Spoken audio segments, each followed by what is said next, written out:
Talvez seja muita ousadia tentar explicar um dos maiores mistérios na ciência: a consciência humana. A primeira pergunta que esbarramos é: o que é consciência? Podemos dizer que a consciência é o nosso universo interior, em expansão constante e, muito provavelmente, sem limites. Por muitos séculos não encontramos respostas que preenchiam todos os buracos, mas com o avanço da ciência, muitas pesquisas sobre a consciência estão avançando. Áreas como a biologia, neurociência e psicologia se misturam para encontrar as respostas. Podemos voltar no século XVII, quando Descartes, um dos maiores filósofos de todos os tempos, cria as suas próprias imagens da consciência. Para Descartes, a consciência não existia no mundo físico e o corpo seria um produto de sonho ou ilusão. E no centro dessa equação mística havia um fator biológico, a glândula pineal, localizada bem no centro do cérebro.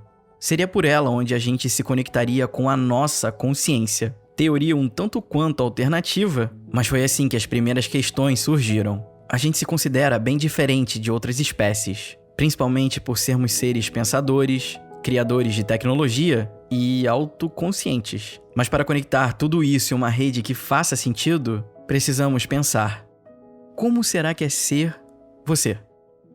Na perspectiva biológica, você é um corpo. A sua existência física são células, muitas células. E quando eu digo muitas, é quase 10 vezes mais que o número de estrelas na Via Láctea. Mas nossas células não têm consciência. São apenas células.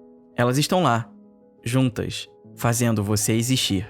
Alguns consideram que a consciência é a simples experiência de sentir, enquanto outros acreditam que é a possibilidade de ter um senso de si mesmo. Um dos psicólogos mais importantes da história, William James, pensou na consciência como um movimento contínuo de fluxo ininterrupto. A grande questão é que a sua experiência consciente está sempre mudando. Nesse momento, você deve estar escutando as palavras que saem da minha boca e entram no seu ouvido. Mas com uma pequena mudança, em um estalar de dedos, você começa a pensar nas suas tarefas, se jogou o lixo fora, e aí, de repente, vem uma vontade de beber água. Tudo isso em um intervalo muito pequeno de tempo.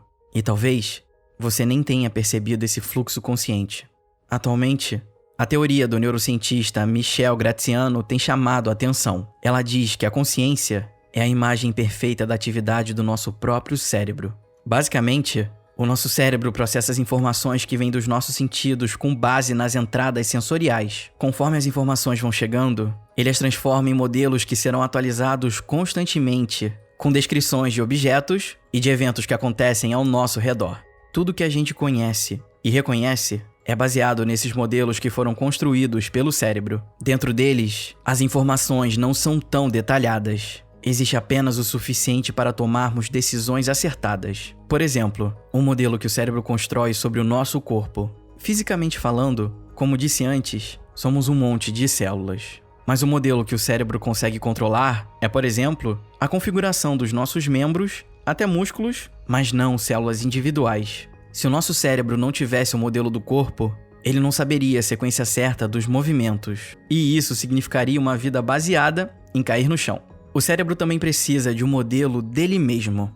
Nós conseguimos prestar atenção em diferentes objetos e cenários. Além disso, controlamos o foco. Sem essa habilidade de direcionar o foco, seria impossível de nos protegermos de perigos e até mesmo de funcionarmos normalmente. E para controlar esse foco, o nosso cérebro precisa de um modelo da sua própria atenção.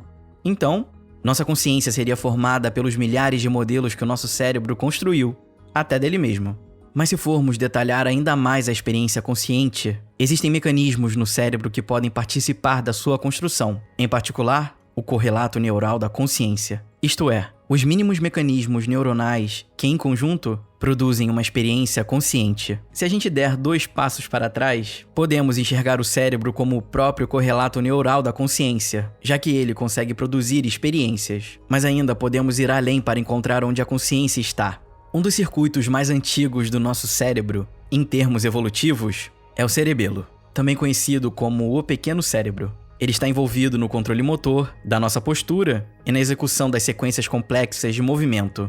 Se você está tocando piano, digitando ou até mesmo escalando o Everest, o cerebelo estará participando disso também, além do fato de que quase todos os nossos neurônios estão lá. Para ser mais exato, 69 bilhões. Será que a consciência se esconde no cerebelo? Então, se alguém sofrer algum dano no cerebelo, muitas consequências podem acontecer, mas não há perda da capacidade de ter consciência. Mesmo quem nasceu sem o cerebelo, continua com a sua experiência consciente normal. E o motivo para falar sobre essa região tão importante é que precisamos identificar as partes que são relevantes para experimentarmos a consciência. Outra região protagonista do cérebro é o córtex. Neurocirurgiões, antes de removerem um tumor, por exemplo, precisam mapear as funções do córtex ao redor do tecido que será removido. Descobriram que ao estimular uma região chamada de zona quente posterior, encontrada no córtex, muitas coisas poderiam acontecer. O paciente veria rostos distorcidos, o aparecimento de luzes brilhantes e até mesmo alucinações mais complexas. Pacientes que precisam retirar pequenas regiões nessa zona do cérebro podem perder diversas características da consciência, como, por exemplo,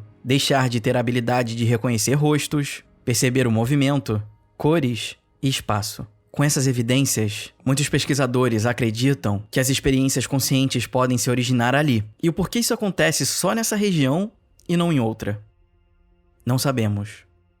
Perceberam que, para falar de consciência, começamos a discutir sobre a alma até afunilarmos para regiões mais específicas do cérebro? Quando juntamos todas as teorias, incluindo as da física quântica, que é tema para outro episódio, parece que nunca chegaremos a um consenso sobre a consciência. Será que ela é realmente física? De qual lugar é a sua origem? Seria a nossa consciência parte de uma grande simulação? Você não é você? Eu não sou eu? Não temos as respostas certas ainda, mas a humanidade ainda é jovem. Mal começamos a entender o nosso lugar no cosmos. Toda vez que olharmos para o céu, para fora do nosso planeta, contemplaremos a natureza da nossa realidade. E sempre nos lembraremos que ainda existe um grande mistério para ser resolvido bem aqui onde estamos.